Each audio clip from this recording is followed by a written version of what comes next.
дорогу, щоб принести цю новину в кожний дім, в кожну хатину.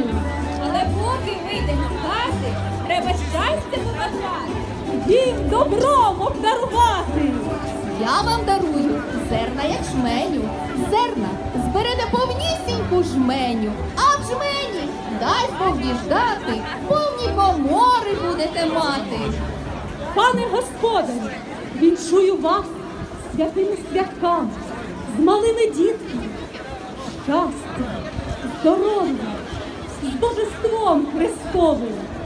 Дай Боже вам цей рік провести як найкраще, а не другий